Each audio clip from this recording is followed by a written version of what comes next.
C'était un jour qui s'annonçait très ordinaire pour Jean de Zébédée et son frère.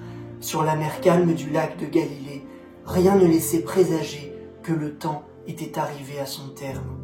Mais sans crier garde, l'extraordinaire débarque dans le quotidien le plus banal d'une vie qui peut-être n'attendait plus rien. Jacques et Jean réparent leur filet, kathartizo en grec, terme qui renvoie en même temps à l'idée de purification, de catharsis, de réparation intérieure.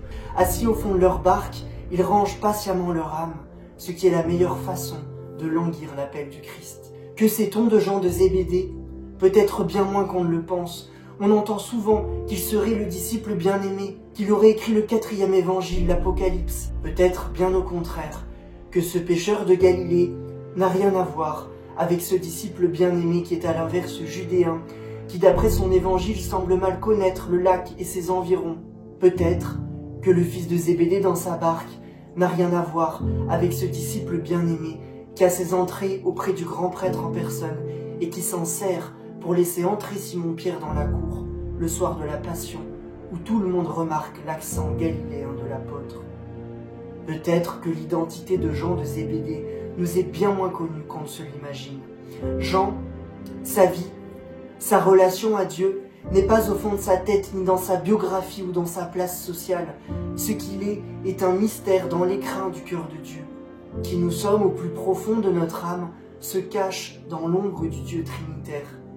Et rater sa destinée, c'est mendier ailleurs que dans le cœur du Créateur, une confirmation sur notre vie, une validation de notre chemin. Première leçon de cet évangile. Tiens d'ailleurs quelque chose d'autre de mystérieux. Le Christ appelle les deux frères ensemble.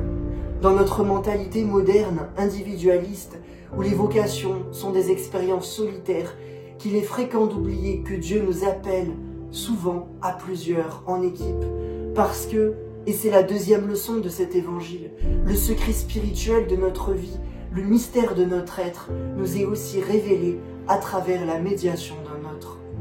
Voilà ce qu'il se passe sur ce rivage où Jean s'apprête à embarquer vers une destination inconnue. Pêcheur d'êtres humains, c'est le programme.